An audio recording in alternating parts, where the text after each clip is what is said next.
Something happened to your ancestors about 70,000 years ago that had never happened to any animal before.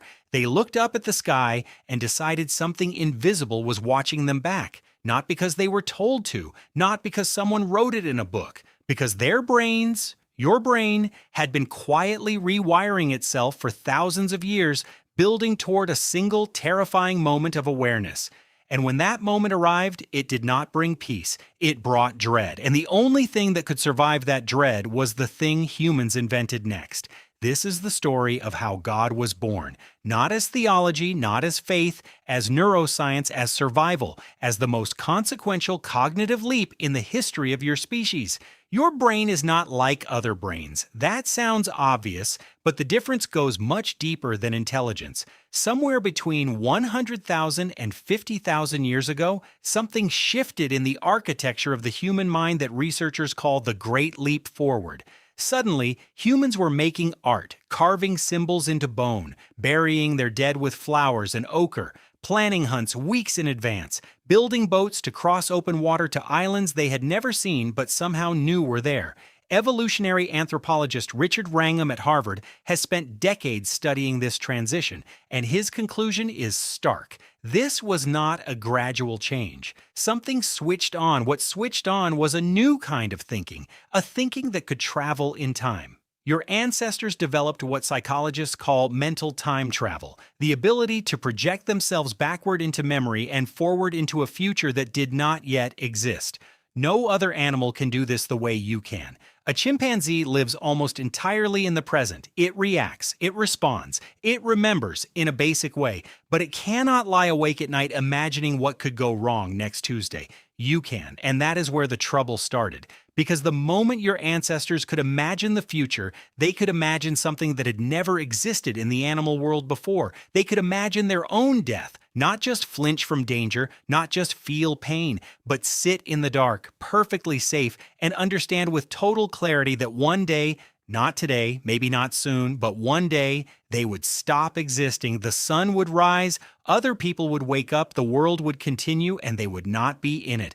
Psychologist Sheldon Solomon, along with Jeff Greenberg and Tom Piszczynski, spent years developing what they called terror management theory, the idea that the awareness of inevitable death creates a level of existential dread so profound that the entire architecture of human civilization is at its core a defense mechanism against it. Their research showed that when people are reminded of their own mortality, even subtly, they cling harder to their beliefs, their groups, their meaning systems. They become more defensive of their worldview, more hostile to those who threaten it. The awareness of death, Solomon argued, does not just make humans sad, it makes them do everything. Think about what it would feel like to be the first human conscious enough to truly understand this, to look at an elder dying in front of you and know, with the full weight of your new cognitive hardware, that this was not an event happening to someone else. This was a preview, a rehearsal. Your brain, brilliant and relentless, had handed you a gift that felt like a curse. The knowledge of your own ending. Something had to be done with that knowledge. The dread had to go somewhere, and here is the part no one tells you in history class. Here is where the story becomes something much stranger than religion. The human brain, under the pressure of existential terror, did not just invent belief. It invented something far more precise. Cognitive scientist Pascal Boyer at Washington University in St. Louis spent years studying how religious concepts emerge across completely unconnected cultures.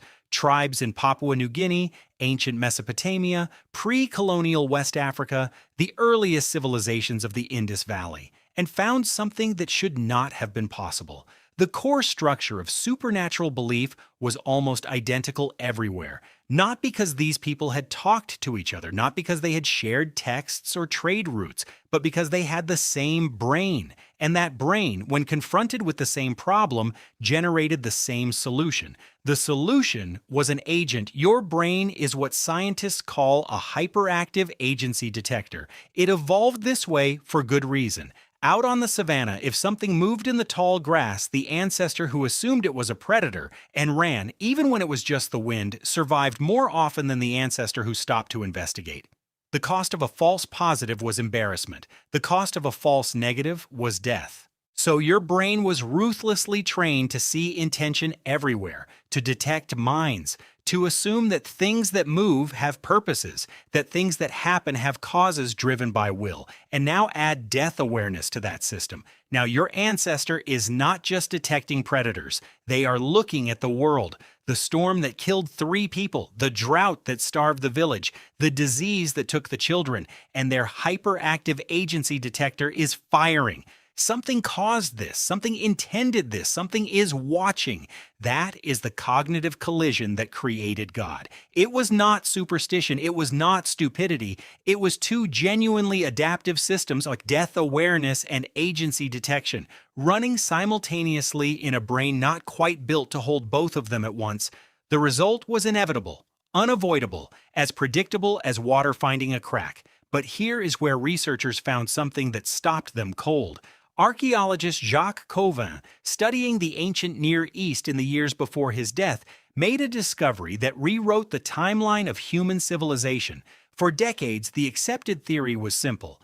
First came agriculture, then came religion. Humans settled down, farmed, built surplus, and then, with leisure time and full bellies, invented gods and temples and ritual. Religion was a luxury of civilization. Cauvin found the opposite.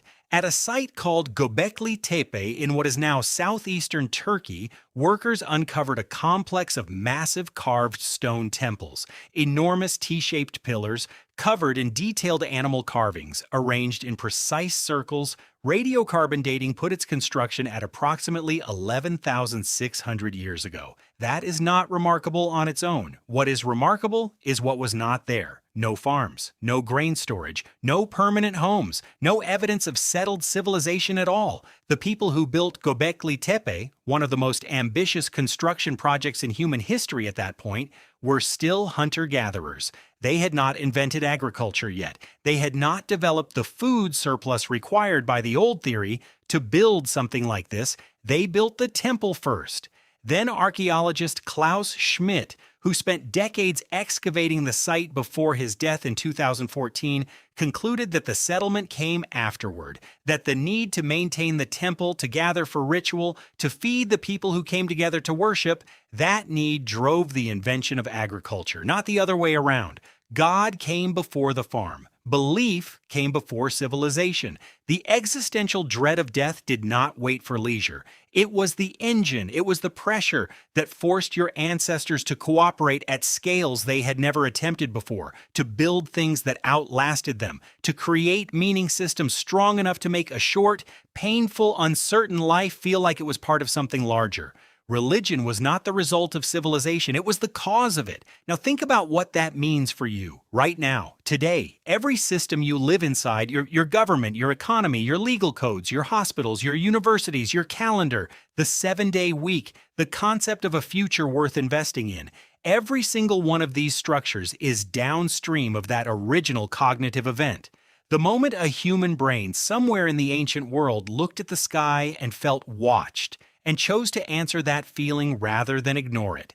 The dread that felt like weakness was in fact the most generative force in the history of your species. You inherited that brain. You still have the agency detector. You still run mortality salience calculations without knowing it. Every time you donate to a cause, or build something, or have a child, or need your life to mean something more than biology, you are still solving the same problem your ancestors solved at Göbekli Tepe. You are still building temples. They just look different now. Terror management theory researcher Jeff Greenberg puts it plainly. Humans are the only animals that know they are going to die, and everything we have ever built is, in some sense, our response to that knowledge. You looked up at the sky and felt watched. You always have. Because the brain that does that looking was built over hundreds of thousands of years specifically to feel that way. Not as a flaw, as the feature that made everything else possible. Something happened to your ancestors 70,000 years ago that had never happened to any animal before.